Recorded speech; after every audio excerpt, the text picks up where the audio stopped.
굿모닝, 좋은 아침입니다. 오늘 하루도 주님의 은혜가 넘치는 하루 되시길 소망하며 또 이번 한 주도 예수 그리스도의 능력의 이름을 체험하는 귀한 한 주 되시기를 소망합니다. 오늘 말씀은 사도행전 19장 11절부터 22절 말씀입니다. 사도행전 19장 11절부터 22절 말씀입니다. 하나님이 바울의 손으로 놀라운 능력을 행하게 하시니 심지어 사람들이 바울의 몸에서 손수건이나 앞치마를 가져다가 병든 사람에게 얹으면 그 병이 떠나고 악귀도 나가더라. 이에 돌아다니며 마술하는 어떤 유대인들이 시험 삼아 악기 들린 자들에게 주 예수의 이름을 불러 말하되 내가 바울이 전파하는 예수를 의지하여 너희에게 명하노라 하더라. 유대의 한 제사장 스게와의 일곱 아들도 이 일을 행하더니 악기가 대답하여 이르되 내가 예수도 알고 바울도 알거니와 너희는 누구냐 하며 악기 들린 사람이 그들에게 뛰어올라 눌러 이기니 그들이 상하여 벗은 몸으로 그 집에서 도망하는지라. 에베소에 사는 유대인과 헬라인들이 다 이 일을 알고 두려워하며 주 예수의 이름을 높이고 믿는 사람들이 많이 와서 자복하여 행한 일을 알리며 또 마술을 행하던 많은 사람이 그 책을 모아 가지고 와서 모든 사람 앞에서 불사르니 그 책값을 계산한즉 은 5만이나 되더라. 이와 같이 주의 말씀이 힘이 있어 흥왕하여 세력을 얻으니라. 이 일이 있은 후에 바울이 마게도냐와 아가야를 거쳐 예루살렘에 가기로 작정하여 이르되 내가 거기 갔다가 후에 로마도 보아야 하리라 하고 자기를 돕는 사람 중에서 디모데와 에라스도 두 사람을 마게도냐로 보내고 자기는 아시아에 얼마 동안 더 있으니라. 아멘. 오늘 우리가 살펴볼 말씀은 사도행전 19장 말씀입니다. 사도행전 19장은 바울의 제3차 전도 여행 중에 에베소에서 복음을 전하는 내용이 그려지고 있습니다. 에베소는 아시아의 수도이고 약 25만 명이 사는 큰 도시였습니다. 그 도시에 도착하여서 바울은 여전히 지금까지 1차와 2차에서 똑같이 행했던 것처럼 어디를 찾습니까? 8절에 보니까 유대인의 회당에 들어가서 석 달 동안 복음을 선포하였다라고 이야기하고 있습니다. 바울의 선교 전략에 따라서 그는 첫 번째 도착하면 어디로 가냐면 유대인의 회당에 들어가서 유대인들에게 복음을 전하고 그 후에 유대인들이 어떻게 반응하냐면 오히려 이 복음을 거부하고 배척하고 비방하는 모습 가운데 그것을 경험하니까 바울이 그곳에서 나와서 무엇을 만드냐면 두란노 서원을 만듭니다. 그 두란노 서원에서 무려 2년 동안 주의 복음을 선포하고 가르치는 일을 했고 또 그래서 결론은 무엇이냐? 아시아에 사는 자는 복음을 들었다. 유대인이나 헬라인 모두에게 복음이 선포되는 놀라운 역사가 있었던 곳이 바로 에베소입니다. 이것이 오늘 우리가 살펴본 본문의 앞부분의 내용입니다. 이런 일들을 행했던 사람이 바로 바울이었고 바울이 어디를 가든 복음을 선포하였고 오늘 11절에 보니까 이 복음 선포와 더불어서 어떤 일이 바울에게 일어나냐면 하나님이 바울의 손으로 놀라운 능력을 행하게 하셨다라고 이야기하고 있습니다. 이제 복음 선포뿐만 아니라 바울이 가는 곳마다 이 에베소에서는 특별하게 능력 행함이 나타납니다. 이 능력 행함이 뭐냐면 병을 고치는 역사, 능력이 나타나고 또 귀신을 쫓아내는 역사가 일어나는 모습을 보여주고 있습니다. 그런데 한 가지 주목해야 될 것은 10절에 11절에 하나님이 바울의 손으로라고 되어 있습니다. 이 능력 행함의 주체는 누구냐면 바울이 아니라 하나님이십니다. 하나님이 바울의 손으로 바울을 도구로 사용하셔서 이 모든 일을 행하셨다라고 분명하게 이야기해 주고 있습니다. 그러면서 이 11절의 능력 행함의 결과를 어떻게 일이 나타나냐면 12절에 보니까 심지어 사람들이 바울의 몸에서 손수건이나 앞치마를 가져다가 병든 사람에게 얹으면 그 병이 떠나고 악귀도 나가더라. 이 바울의 능력이 어마어마하니까 하나님이 바울을 통하여서 주어진 놀란 능력이 어떻게 바울이 심지어 가지도 않고 바울이 가지고 있던 손수건이나 앞치마를 병든 자에게 가져다 대면 그냥 낫는 놀라운 역사가 일어납니다. 우리가 사도행전 5장에 보면 하나님이 똑같은 일들을 행하시며 처음에 복음이 선포될 때 사도의 손으로 사도행전 5장 12절에 보면 하나님이 사도의 손으로 많은 표적과 기사를 일으켰다라고 이야기하고 있고 5장 15절에 보니까 베드로의 그림자까지도 능력을 행하는 모습을 보여주고 있습니다. 사람들이 병을 고치고자 베드로의 그림자를 그 그림자에 있는 모습을 쫓아가는 모습을 보여주고 있는 것처럼 하나님이 이 모든 복음의 역사와 함께 더불어서 기적과 이적, 그다음에 표적의 역사를 베풀어 주셨습니다. 오늘 11절과 11절을 통해서 에베소에서도 똑같이 바울을 통해서 하나님은 놀라운 능력 행함의 역사를 행하여 주셨습니다. 그런데 어떤 일이 또 벌어지냐면 이 바울이 행하는 일들, 능력 행한 병을 고치고 또 귀신을 쫓아내는 일들을 보면서 어떤 사람이 등장하면 13절에 보니까 이에 돌아다니며 마술하는 어떤 유대인들이 예수의 이름을 시험 삼아서 악기들을 향하여서 사용하는 모습이 그려지고 있습니다. 13절부터 16절에 보면 마술하던 어떤 유대인들이 예수님의 이름으로 귀신을 쫓아내려고 하다가 크게 망신당하는 사건이 기록되어 있습니다. 이 유대인 마술사들, 이 사람들은 유대교를 배신한 사람들입니다. 이 유대인 마술사들은 전문적으로 귀신을 내쫓는 일을 하는 사람들이었어요. 그러니까 유대인의 가지고 있던 그 전통을 버리고 그냥 배교하고 자신들이 가지고 있는 그 수단과 방법을 가리지 않고 축기하는 형상을 이뤘던 사람들인데 그 사람들이 이 예수님의 능력의 이름이 선포되면서 바울이 행하는 병고침과 또한 귀신이 쫓아가는 그 사건을 보자마자 그것을 따라하는 모습이 그려지고 있죠. 그래서 어떻게 하냐면 13절 후반절에 보면 내가 바울이 전파하는 예수를 의지하여 너에게 명하노라 라고 하면서 축기를 하는 모습이 그려지고 있습니다. 그 중에 대표적인 사람이 누구냐면 14절에 유대인의 한 제사장 스게와의 7 아들도 등장하고 있습니다. 7 아들이 똑같이 일을 행하였다라고 하는데 이 일이 뭐냐면 주문처럼 내가 바울이 전파하는 예수를 의지하여 너에게 명하노라 하고 귀신 들린 사람을 향하여 나아갑니다. 그렇게 선포하니까 귀신이 뭐라고 대답하냐면 15절에 보니까 악기가 대답하여 이르되 내가 예수도 알고 바울도 알거니와 너희는 누구냐라고 이야기하고 있습니다. 이 귀신, 악귀의 대답이죠. 내가 예수도 안다. 우리가 사복음서, 복음서를 살펴보면 예수님이 귀신을 쫓아낼 때 귀신들이 어떻게 반응합니까? 예수님의 등장 자체로 귀신들이 떨고 두려워하는 모습들이 보여진 것처럼 이미 귀신들은 예수도 알아요. 그리고 또한 누구도 합니까? 바울. 하나님이 바울의 손으로 행하신 일들을 통해서 병고침의 역사와 귀신 들림 자에게서 자유를 주시는 그 놀라운 역사가 있었기 때문에 귀신이 바울도 알았습니다. 근데 이 사람들을 향해 너희는 도대체 누구냐? 난 너희를 알지 못한다. 왜 너희가 예수의 이름으로 이 일을 행하냐? 그러면서 오히려 이 사람들을 꾸짖는 모습입니다. 그러면서 한편으로 보여지는 건 뭐냐? 바울은 예수의 이름으로 귀신을 쫓아내는 하나님의 참된 종이라는 것을 드러내주고 있습니다.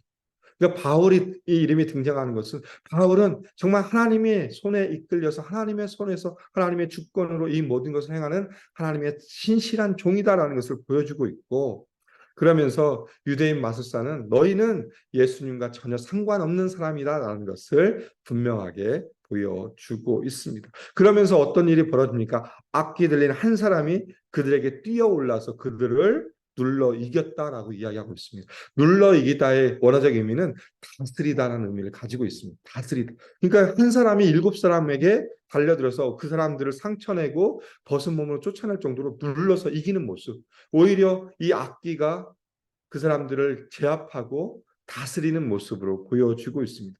왜 이런 일들이 벌어집니까? 이 사람들, 이 유대의 마술사들은 예수의 이름을 통해서 자기의 유익을 얻고자 했던 사람들입니다. 오히려 예수의 이름, 복음이 선포될 때 그 복음에 굴복되고 자복하고 그들의 죄를 회개해야 될 사람들이 오히려 예수님을 이름을 빙자해서 자신의 유익을 구하고자 했던 사람들이었기 때문에 오히려 이 귀신에게 눌리는 모습, 다스려지는 모습을 보여주고 있고 그리고 이 일을 통하여서 망신당하는 사건으로 이 이야기가 마무리되어지고 있습니다. 그러면서 이 사건에 대한 에베소 사람들의 반응이 17절부터 시작해서 19절에 나타납니다. 17절에 보니까 에베소에 사는 유대인과 헬라인들이 다 이 일을 알고 두려워하여 하며 주 예수의 이름을 높이고, 이제 이 소문이 다 퍼졌습니다. 이 스게와의 일곱 아들이 행했던 모든 일들, 악기와의 싸움, 그래서 그 진 사건이 모든 사람이 알게 되니까 유대인의 믿는 사람들이 어떤 마음이 들었습니까?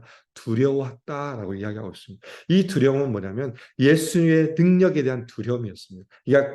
이 두려움, 우리가 생각하는 공포, 질림, 그런 게 아니라 정말 예수의 이름이 이렇게 놀라운 능력을 가지고 있구나. 그것으로 인해서 예수 이름에 대한 두려움이 생긴 거 있고, 이것이 한편으로는 하나님을 향한 존경과 하나님을 향한 경외의 모습으로 변화되는 모습이었고, 그러면서 주 예수의 이름을 높였다. 예수님이 우리의 구주시고 우리의 모든 것이다. 예수님의 이름을 높여주시는 모습, 이 하나님이 예수의 이름을 모든 사람 앞에서 높이시는 모습으로 이 사건을 사용해 주고 있습니다. 그러면서 이 사건을 들었던 사람들의 두 가지 반응이 나타나죠. 첫 번째 반응은 뭐냐면 18절에 보니까 믿는 사람들이 많이 와서 자복하여 행한 일을 알리며라고 되어 있습니다. 자복하다, 회개하다는 의미죠. 그들이 가지고 있는 모든 죄악을 다시 하나님 앞에 나와 주님 앞에 나와서 죄를 고백하는데, 여기서 행한 일은 뭐냐면 마술적이거나 주술적인 행위입니다. 이들이 이미 예수 그리스도를 받아들이고 있었지만 습관적으로 남아있던 과거의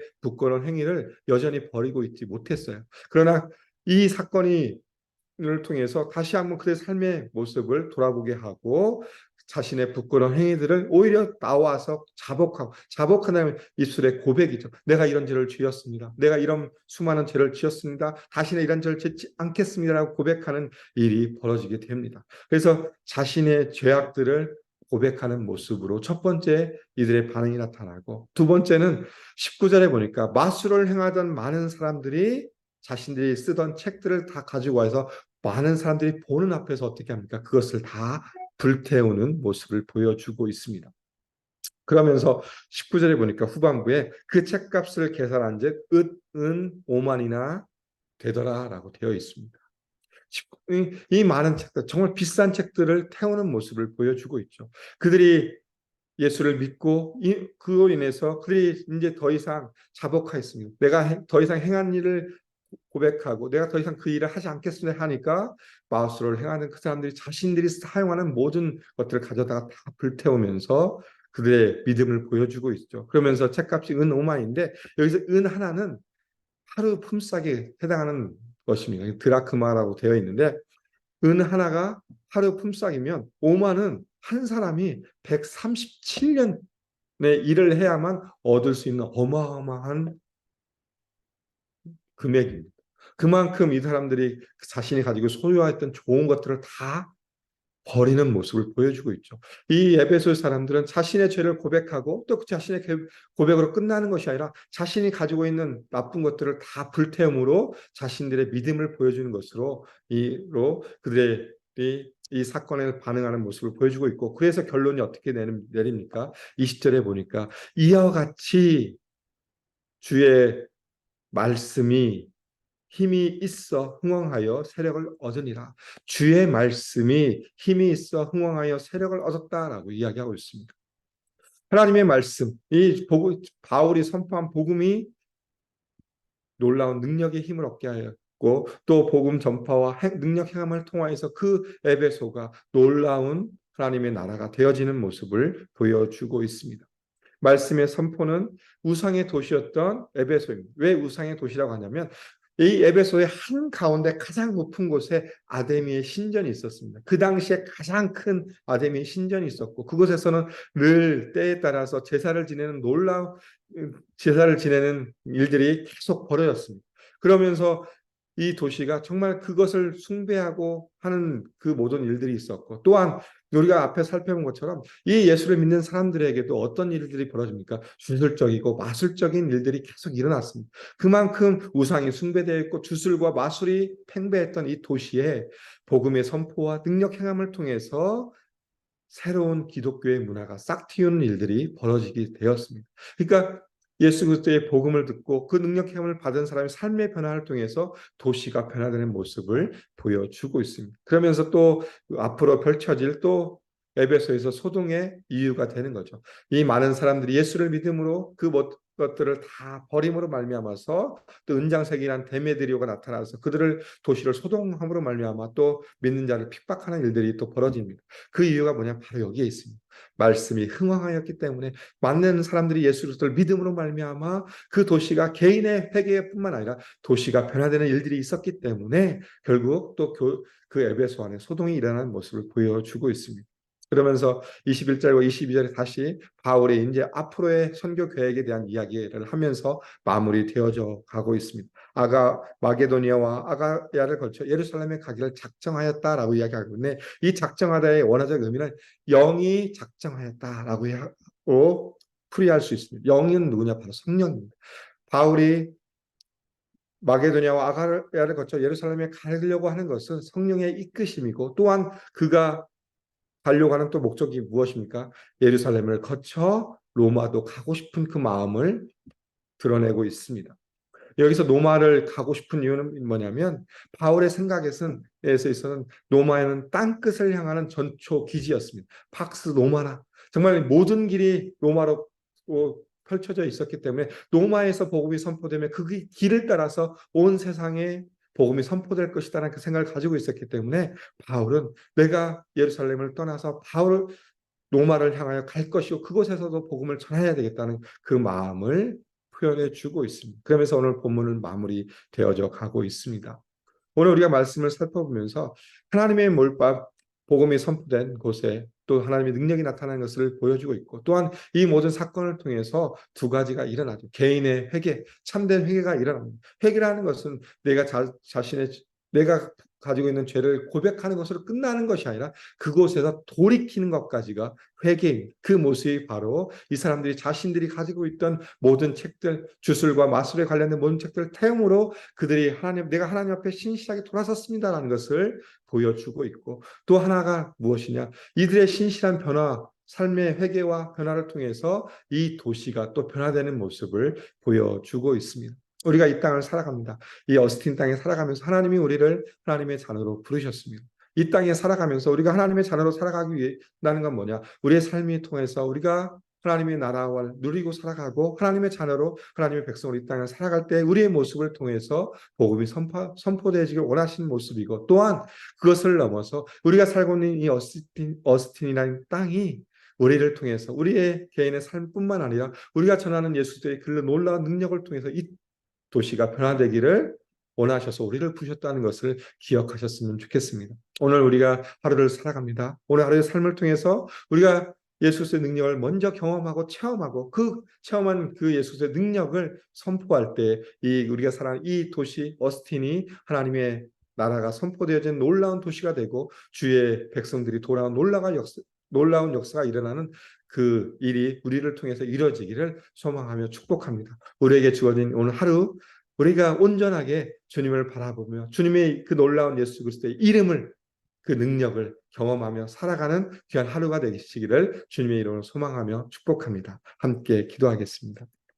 하나님 감사합니다. 오늘 바울이 에베소에서 능력 행함을 통하여 또 그것을 번따서 유대인 마술사들 행하는 모든 그 사건을 통하여 다시 한번 에베소의 사람들이 하나님을 두려워하고 또한 예수의 그 놀라운 능력의 이름을 두려워함으로 예수를 높이는 사건을 살펴보았습니다. 그들이 주님 앞에 자복하고 또 자복하는 것으로 끝나는 것이 아니라 그들의 모든 것들을 또 모든 사람들 앞에서 불태움으로 그들의 믿음을 보여준 것처럼 우리가 이 땅을 살아가면서 또한 우리의 삶의 모습 가운데 예수의 능력을 더욱더 경험하는 삶이 될 수 있도록 인도해 주시고 또한 그 경험의 삶을 통해서 우리 입술 가운데 선포되지는 복음과 예수의 그 이름의 능력을 통해서 우리가 살아가는 이 어스틴의 땅이 하나님의 나라가 되게 해 주시고 또 수많은 사람들이 예수를 영접한 놀라운 일들이 우리를 향하여 일어날 수 있도록 오늘 하루도 함께 해 주시며 인도하여 주시옵소서. 오늘 하루도 주신 하나님께 감사하며 오히려 더 그 감사함으로 주님 앞에 나아가 주님과 동행함으로 넉넉히 승리하는 하루의 삶이 될 수 있도록 인도하여 주시옵소서. 주님 감사합니다. 예수님 이름으로 기도드립니다. 아멘. 이 시간 우리 합심으로 같이 기도하겠습니다. 오늘 말씀을 기억하시면서 다시 한번 예수 그리스도의 능력의 이름을 우리가 경험케 해 주시고 우리를 통하여서 또 이 땅 우리가 살아가는 이 어스틴 땅이 주의 복음이 온전히 선포되도록 우리를 사용해달라고 기도 부탁드리겠습니다. 두 번째 기도해 주실 것은 회복을 넘어 부흥으로 우리 교회 표어처럼 우리 모든 성도들이 회복을 넘어 주님 안에서 부흥을 경험케 해주시고 또 부흥으로 예수산책 AKPC 비전 말씀 제자 미션 공동체를 아름답게 이뤄가는 교회 될 수 있도록 위해서 기도 부탁드리겠습니다. 세 번째 기도해 주실 것은 이번 주에 있을 바자회 우리 토요일 날 여성교회 바자회를 위해 기도해 주시고 또 오늘 한국으로 귀국하는 가정 가운데 하나님께서 함께 해달라고 기도 부탁드리겠습니다. 마지막으로 선교 중보 기도입니다. 이번 달 태국 박재구 선교사님, 정수진 선교사님을 위해서 기도해 주시고 또 우리 목장에서 후원하는 선교사님들을 위해 기도해 주시고 치유를 위한 기도, 투병중의 성도님들 또 고통 가운데 있는 성도님들을 위해서 합심으로 기도하고 일상의 삶으로 나아가겠습니다. 함께 기도하겠습니다.